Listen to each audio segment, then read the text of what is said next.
Ladies and gentlemen, boys and girls, from Eric Lima Shenanigans of 1977, it's Thursday, and you know what that means. It's time for the TNA Event Center report. And now here's the man to give you all the total non-stop action and impactful report, Mr. Eric M. Lima. Thank you very much, Mr. Announcer, sir. Well, hello there, everyone. Welcome to yet another episode of Eric Lima Shenanigans in 1977. This is episode 2613, and this is episode, I already said that. This is, the date is October the 16th, 2025, 11:08 p.m. And ladies and gentlemen, TNA was a little bit different tonight because it was after the Glory. We got some of the highlights of some of the most important matches. The exhibition title match between Leon Slater and Javon Evans, interrupted by Dark State, and you had the tables match for both the NXT and TNA tag team titles, won by the Hardys, and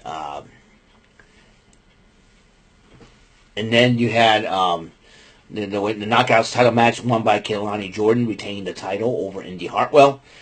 And the world title now in the hands of Mike Santana as he defeated Trick Williams for that championship. There was a lot of interviews because they decided to like a little highlight reel, so to speak. Leon Slater was the first one to talk to Matthew Ray Wall and Tom Hennepin about him winning being the X Division champion, what that means to him, his match against Javon Evans, and then they interviewed Mickie James about being inducted into the TNA TNA Hall of Fame, and what her thoughts on the current Knockouts division is, and how she's feeling about that and everything else. So there's that, and then Eric Young seems to be thinking about the cleansing still, and probably addressing Joe Hendry, and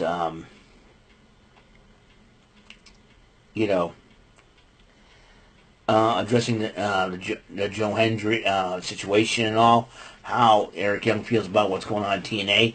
Is Eric Young going to go after the world title to start this cleansing thing? So they leaves after that. Then the Hardys were interviewed as well. The Hardys talked about the matchup between them and the Dudleys, and their during their time in the WWE and all that. And but now they're the current NXT tag team champions as well. They have titles against Dark State at Halloween Havoc. And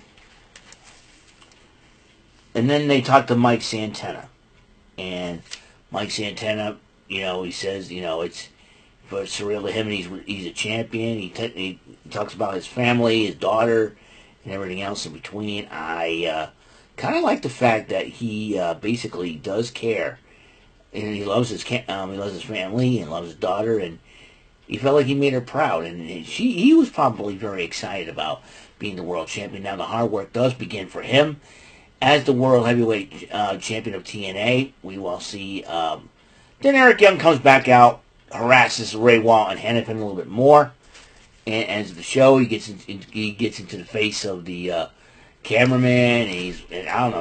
He's wearing his mask. He's a complete psycho. He went crazy. So we shall see what happens. And oh my, yeah, Frosty Yeats have fallen down. Give me Yeet, Frosty Yeats. Okay, now before we conclude this video, what I'm going to do, I'm going to do a little differently. I did not do this yesterday on my AEW Event Center, so what I decided to do,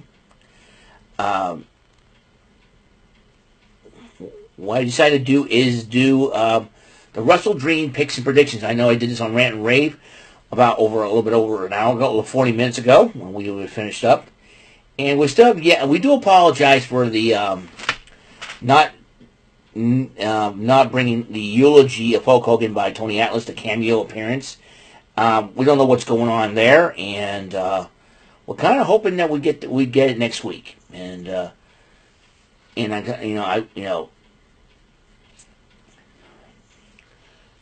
so I just I don't feel like I don't want to spend $80 for nothing though, and it's just really really sad, just and because I don't have any you know any computer account to put it in, so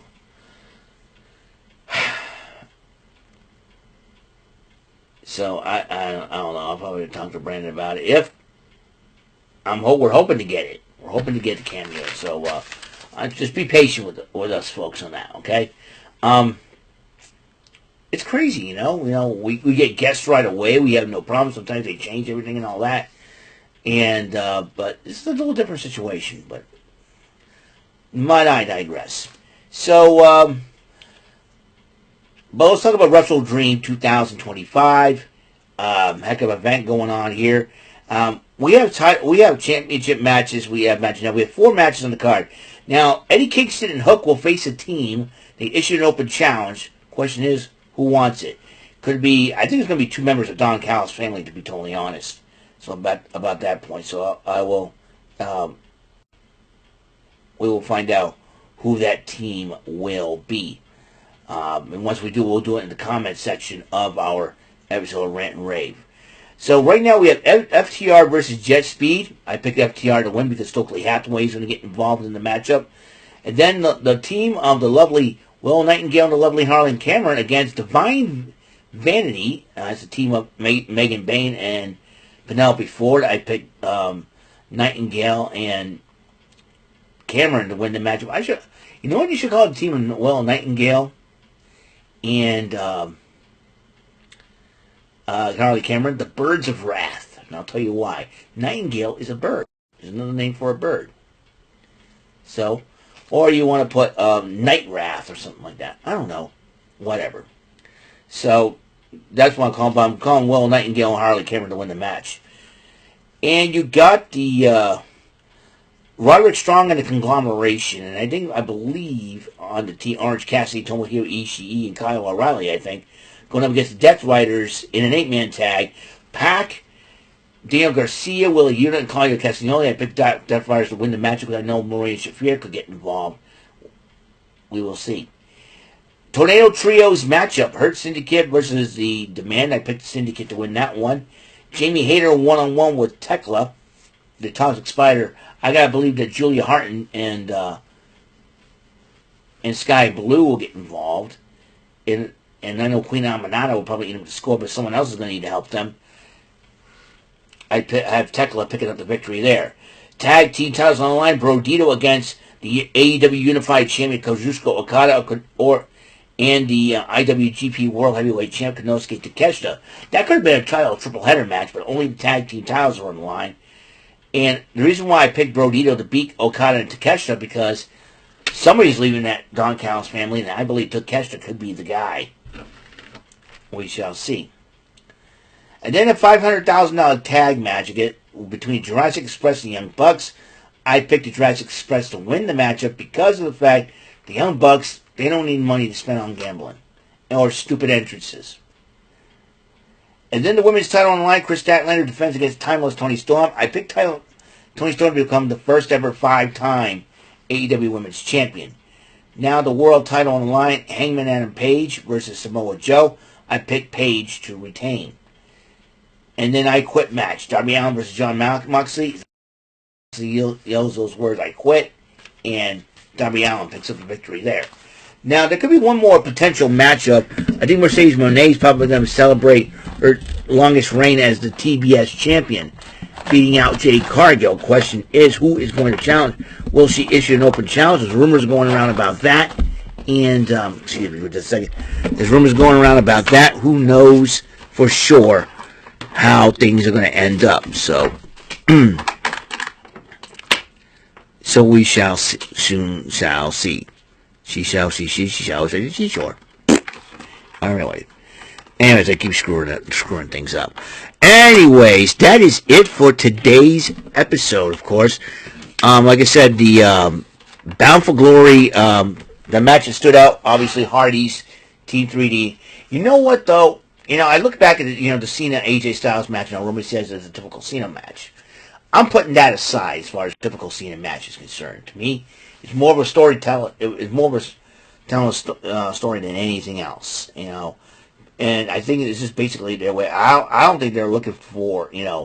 I know they're looking to perform well, but like I say, I'm not looking for them to put up a 5-star matchup. This is a decent match where everybody got into it and all that, and that was the case.